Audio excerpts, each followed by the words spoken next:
ದೆಹಲಿಯಲ್ಲಿ ಮೊದಲಾಗಿ ರಾಜ್ಯಕ್ಕೆ ನ್ಯಾಷನಲ್ ಎಜುಕೇಶನ್ ಡೇ ಹಾಗೂ ಮೌಲಾನಾ ಅಬ್ದುಲ್ ಕಲಾಂ ಆಜಾದ್ ಅವ್ರದ್ದು ಹುಟ್ಟುಹಬ್ಬದ ಶುಭಾಶಯನ ಕೋರಕ್ ಬಯಸ್ತೀನಿ. ದೆಹಲಿಯಲ್ಲಿ ಬಾಂಬ್ ಬ್ಲಾಸ್ಟ್ ಆಗಿದೆ ಸರ್. ಸಾಕಷ್ಟು ಸಾವು ನೋವು ಆಗಿದ್ದಾವೆ. ನಾನು ನೋಡಿದ ಭಾಳ ನೋವಾಯಿತು ನನಗೆ. 8 ಜನದಿಂದ 9 ಜನ ನಿಧನ ಹೊಂದಿದ್ದಾರೆ.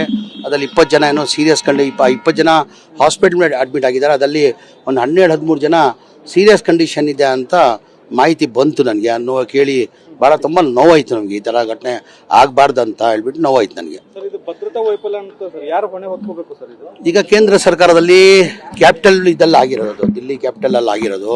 ಈಗ ಕೇಂದ್ರ ಸರ್ಕಾರನೇ ಜವಾಬ್ದಾರಿಯನ್ನು ವಹಿಸ್ಕೊಳ್ಬೇಕಾಗ್ತದೆ.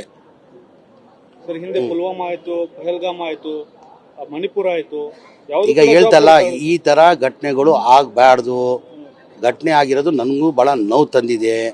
ಇದು ಎಲ್ಲೋ ಒಂದು ಕಡೆ ಇಂಟೆಲಿಜೆನ್ಸ್ ಫೇಲಿಯರ್ ಅನಿಸ್ತದೆ. ಏನಕ್ಕಂದ್ರೆ ಒಂದು ವೆಹಿಕಲಲ್ಲಿ ಹೋಗ್ಬಿಟ್ಟು ಸಿಗ್ನಲಲ್ಲಿ ನಿಲ್ಲಿಸಿ, ಸಿಗ್ನಲ್ ಅಂತಾನೆ ಆಗಿರೋದು ಈ ಘಟನೆ ಆಗಿರೋದು, ಸಿಗ್ನಲಲ್ಲಿ ಆಗಿರೋದು.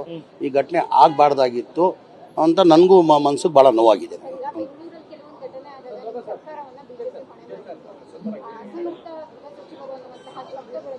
ಇಷ್ಟೊಂದು ಘಟನೆ ಆದರೂ ಗೃಹ ಸಚಿವರು ರಾಜೀನಾಮೆ ತೆಗೆದುಕೊಳ್ತಿಲ್ಲ ಸರ್. ಈಗ ಯಾರು ಅದು ಹೇಳ್ಬೇಕಾಗಿರೋದು? ಈಗ ಬಿಜೆಪಿಯವ್ರು ಸಣ್ಣ ವಿಚಾರಕ್ಕೂ ಇಷ್ಟೆಲ್ಲ ಮಾತಾಡ್ತಾರಲ್ಲ. ಇದು ಬಿಜೆಪಿ ನಾಯಕರಿಗೆ ಕೇಳಬೇಕು ಈ ಪ್ರಶ್ನೆ. ನೀವು ನನಗಿಲ್ಲ ಪ್ರಶ್ನೆ ಕೇಳಬೇಕಾಗಿರೋದು. ಈ ಬಿಜೆಪಿ ನಾಯಕರನ್ನ ಈ ಪ್ರಶ್ನೆ ಕೇಳಬೇಕು. ನನಗಿಲ್ಲ, ಬಿಜೆಪಿ ನಾಯಕರನ್ನ ಪ್ರಶ್ನೆ ಕೇಳಬೇಕಿದು. ಸರ್, ಹಿಂದೆ ಆಪರೇಷನ್ ಸಿಂಧೂರ ಮಾಡಿದ್ರು ಸರ್. ಸಾಕಷ್ಟು ಇದು ನೋಡಿ ಸರ್, ಇದೇ ನಾನು ಹೇಳೋದು. ನಾನು ಈ ಘಟನೆ ಆಗಬಾರ್ದಾಗಿತ್ತು.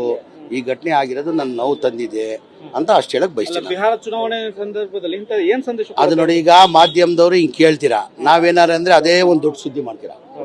ಈಗ ನೀವೇ ಕೇಳ್ತಾ ಇದ್ದೀರಾ ಈ ಬಿಹಾರ ಚುನಾವಣೆ ಹಿನ್ನೆಲೆ ಅಂತ ಅಂದ್ರೆ ನೀವು ಮಾಧ್ಯಮದವರು ಅರ್ಥ ಮಾಡ್ಕೊಂಡಿದ್ದೀರಾ ಅಂತ ನಾನು ಭಾವಿಸ್ತೀನಿ. ನಾನು ಈಗ ನೀವು ಕೇಳಿದಿರೋ ಪ್ರಶ್ನೆ ಅದು ಕಟ್ ಮಾಡಿಬಿಡ್ತೀರಾ.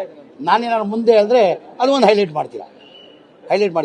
ಹೇಳ್ತಾ ಇಲ್ಲ ಸರ್. ಈ ರಾಜಕೀಯಕ್ಕೋಸ್ಕರ ಯಾರನ್ನ ಇರಲಿ, ರಾಜಕೀಯ ಹಿನ್ನೆಲೆಯಲ್ಲಿ ಮಾಡಿದ್ರೆ ಇದು ದೇವರನ್ನೇ ಒಳ್ಳೇದಾಗಲ್ಲ.